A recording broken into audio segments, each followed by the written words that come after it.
नमस्कार साथियों और प्यारे मित्रों। आज हम लोग बात करने वाले हैं रसशास्त्र एवं भेषज कल्पना के अंतर्गत चैप्टर नंबर 6 अर्थात कल्पना निर्माण के बारे में बात करने वाले हैं। तो हम लोग बात कर रहे हैं कल्पना निर्माण।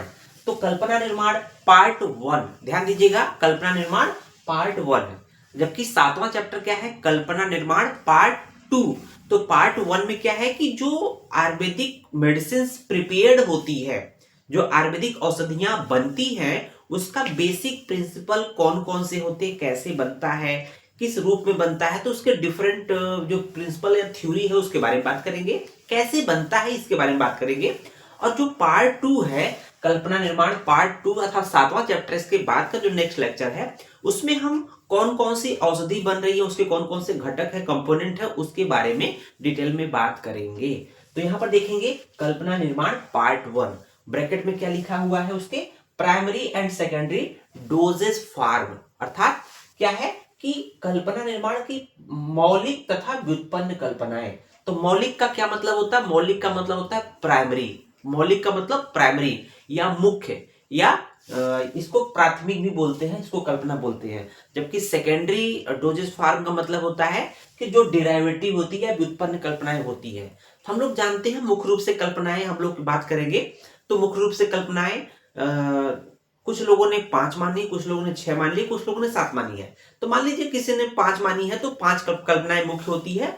अब इन 5 कल्पनाओं के अलावा प्रत्येक के कुछ डिराइवेटिव होते हैं, उन्हीं मुख्य कल्पना से कुछ अन्य कल्पनाएं उत्पन्न होती है, उसको हम लोग सेकेंडरी डोजेज फॉर्म कहते हैं या व्युत्पन्न कल्पनाएं कहते हैं। उसके बारे में हम लोग डिटेल में यहाँ पढ़ने वाले हैं। तो यहाँ पर जो हम लोग का पहला जो मतलब इसमें पहला जो इस चैप्टर में पहला पॉइंट है डिफिनीशन, है ना। कल्पना किसे कहते हैं, कल्पना निर्माण किसे कहते हैं।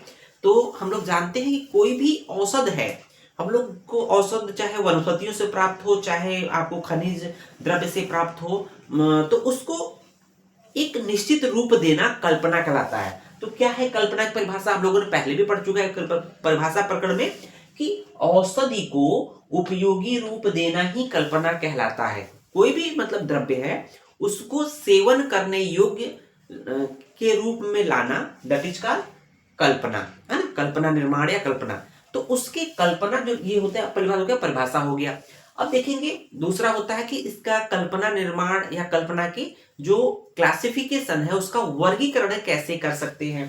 तो यहाँ पर देखिए कल्पना निर्माण को हम लोग मुख्य रूप से 2 भागों में क्लासिफाई कर रहे हैं, क्लासिफिकेशन की बात कर रहे हैं। इसको 2 भाग में ब्रेक करते हैं, 2 भाग में क्लासिफाई करते हैं।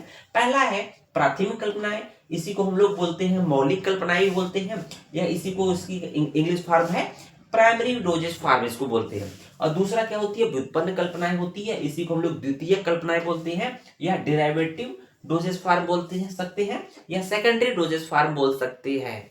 तो हम लोग बहुत ही शॉर्टकट पढ़ रहे हैं, अभी जो क्लासिफिकेशन अभी डिटेल में पढ़ेंगे, क्योंकि यहाँ पर देख रहे होंगे कि जो प्राथमिक कल्पनाएं या मौलिक कल्पनाएं होती है, जिससे सभी कल्पनाएं निर्माण होती है, जिससे सेकेंडरी या व्युत्पन्न कल्पनाएं उत्पन्न होती है, वो उसकी संख्या अलग अलग आचार्यों ने अलग अलग मानी है। इसका डिटेल में हम लोग भी बाद में बात करेंगे, लेकिन इन शॉर्ट हम बात करते हैं इसके नंबर के बारे में बात करते हैं।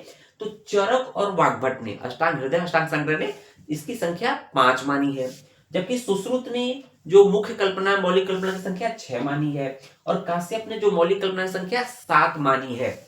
यहाँ देखेंगे चरक और अष्टांग हृदय वाग्भट का जो भी है उन्होंने कौन को मानी है, तो स्वरस पहले नंबर पे स्वरस है, दूसरे नंबर पे कल्क है, तीसरे पे क्वाथ है, चौथे पे हिम है, और पांचवे पे फांट है।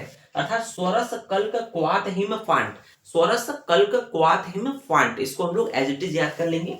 सुश्रुत ने जो मुख्य कल्पना मौलिक कल्पना 6 मानी है, वही 5, इसी 5 में अगर हम इसमें क्षीर जोड़ दें, क्षीर मतलब दुग्ध, मिल्क, अगर इसमें 5 प्लस, तो ये 5 कौन सा है, यही 5, और इसमें अगर हम क्षीर कल्पना जोड़े तो ये सुश्रुत की मौलिक कल्पनाएं 6 हो गई। और इसी तरह से बात करें काश्यप ने 7 कैसे मानी है, तो 5 क्या है, ये 5 यही है आपकी चरक वाली कल्पनाएं या वाग्भट की कल्पनाएं है। साथ ही साथ उन्होंने चूड़ कल्पना प्लस अभिशव कल्पना माना। अभिशव का मतलब होता है मध्य कल्पना होता है, तो इसके बारे में डिटेल में हम लोग बात करेंगे, अभी आपको एज इट इज समझ लेना है। तो काश्यप के साथ हो गए 5 प्लस चूर्ण कल्पना प्लस अभिशव कल्पना, अभिशव को मध्य कल्पना भी कहते हैं। अब आइए देख लेते हैं कुछ डेरिवेटिव या सेकेंडरी डोजेज फॉर्म है उसमें कुछ एग्जांपल देख लेते हैं, क्योंकि इसका डिटेल हम लोग अभी नेक्स्ट लेक्चर में पढ़ने वाले हैं। देखेंगे चूड़ कल्पना, तो ये क्या है? चूड़ कल्पना प्राथमिक कल्पना नहीं है ना, लेकिन काश्यप ने माना है, लेकिन काश्यप एक्सेप्शन में है, लेकिन चरक और वाग्भट सुश्रुत ने नहीं माना है चूड़ को।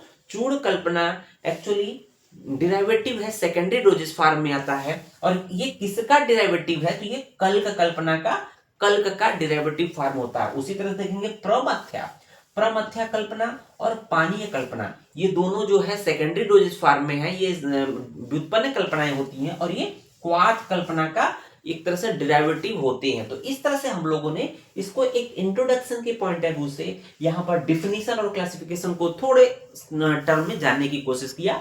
उम्मीद है वीडियो आपको पसंद आया होगा। धन्यवाद।